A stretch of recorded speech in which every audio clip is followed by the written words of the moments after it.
Now for our story. It was a little after 9 o'clock at night. A few miles down the road past Aunt Mary's farm, a car was parked on one side of the highway. In it were two young people, Aunt Mary's niece, Peggy Douglas, and Sergeant Bill Meade, two very serious young people who, for the last few minutes, had been sitting there not saying anything, knowing that there wasn't much more to say, and yet both desirous of prolonging this moment of being together. Well, I guess we'd better get going. Yeah. You've got to get home. Yeah. It seems so funny. I mean, to think of your going home when... Yeah, I know. Hey, look, you don't have to take me into town. I can walk. Or maybe I can even get another ride. Of course I'll take you. Unless you'd rather. Oh, no. No, I only thought it was getting late. Maybe your aunt would worry about you. Hey, look, don't you want me to drive? No, that's all right. Okay.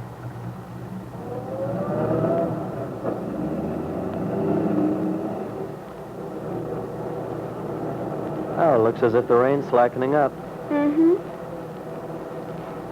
Bill, Yeah? when is Kitt leaving? I don't know for sure. Soon as she can now, I guess. Is she going to San Francisco? No, Los Angeles. Oh. How long does she plan to be gone? Several months, I believe. That's a long time. Yeah. Yeah, it is. Then Kitt's traveled around so much of her life, I suppose it's become sort of a habit with her. I mean, to go places. Yeah, I suppose so. But somehow I have the feeling that her leaving ties up with everything in some way. I can't talk about that. Yes, I know. I'm on forbidden ground, aren't I? Oh, it's not forbidden. I don't want it this way, Peggy. It's only that I... Look, you've done a very wonderful thing tonight. I mean, coming after me the way you did. All the things you said. But what, Bill? Well, are you sure you know what you're doing? Yes. Why do you ask me? Because I know what you're letting yourself in for. And I can't help but feel that it isn't fair to you. Maybe not, but at this point, that has nothing to do with it. You asked me to believe in you, trust you, and to wait.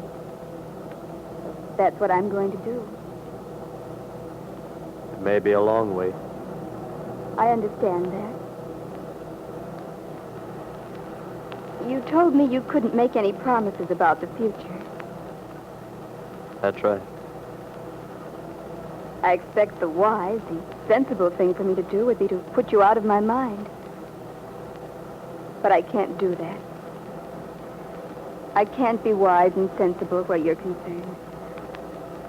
I have to hope and...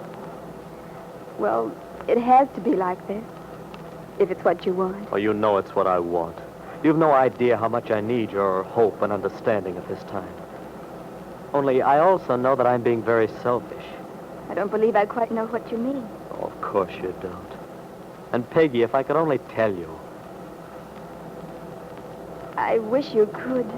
But it just isn't right that you should bear the brunt of all this. You're the one who's always done everything to try to save us. When I think of that letter you wrote me from Chicago. Oh, why talk about that, Bill? You didn't get it.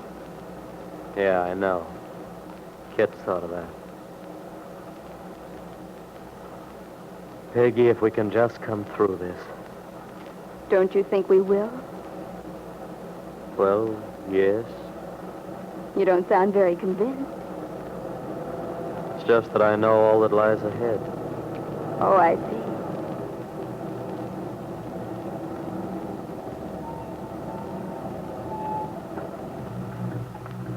That's your bungalow, isn't it?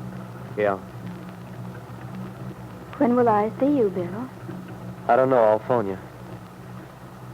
You're sure you think it's all right? I mean, our seeing each other? Well, there isn't anything wrong in it, is there?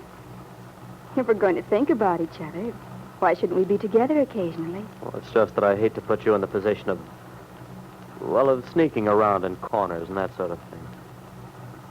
I wish you hadn't said that. It makes it sound so cheap. Oh, I didn't mean to. Bill, you've asked certain things of me, and I'm willing to accept this whole situation on your own terms. Then you make me feel that perhaps you'd rather... Don't say it. Well, all right, I won't.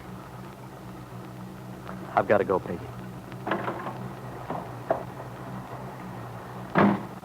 Good night, Bill. Peggy, Yes? thanks for... Oh, no, that's a stupid thing to say. But you know what I'm trying to say. Yes, Bill. Well, good night. Good night.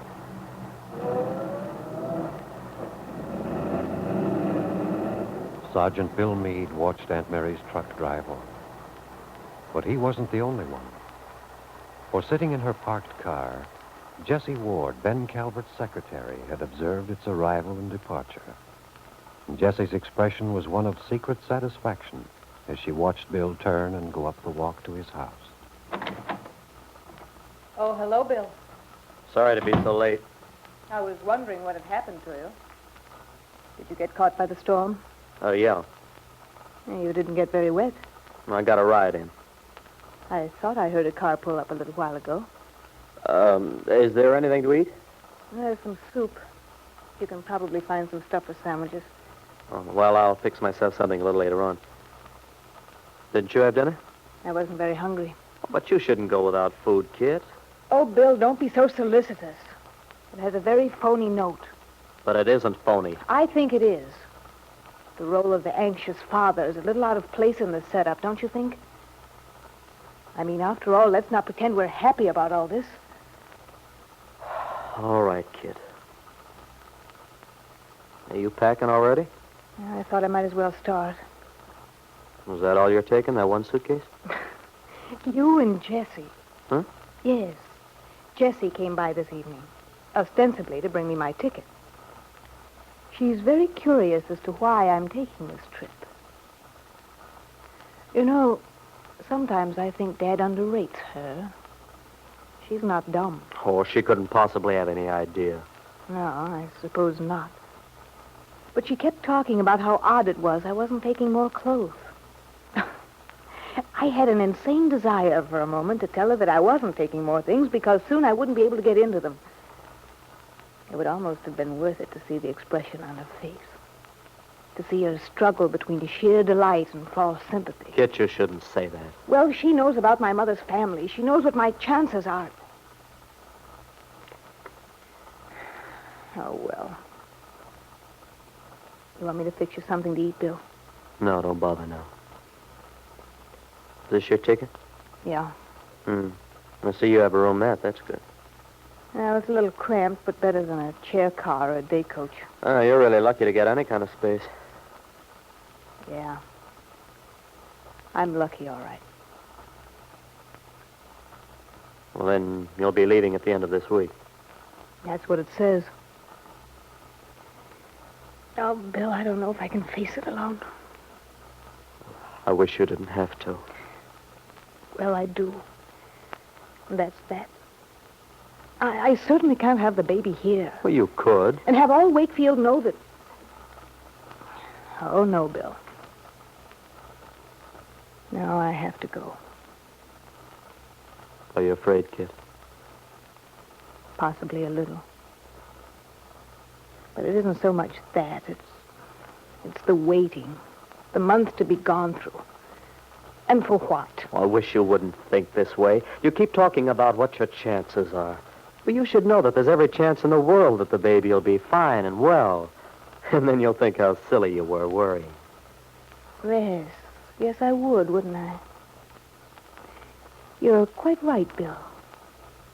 I could think how silly I was to worry about anything. Strange, isn't it? How much can depend on the life of one small human being. I wonder what you mean by that last remark, Kitt. It would seem that an idea was beginning to form in your mind. An idea as to the future over which you've been so concerned of late, ever since your husband told you how he still felt about Peggy Douglas. But I wonder if even you, Kitt, have any idea of how many fates hang in the balance, of how many lives will be determined by the birth of your child.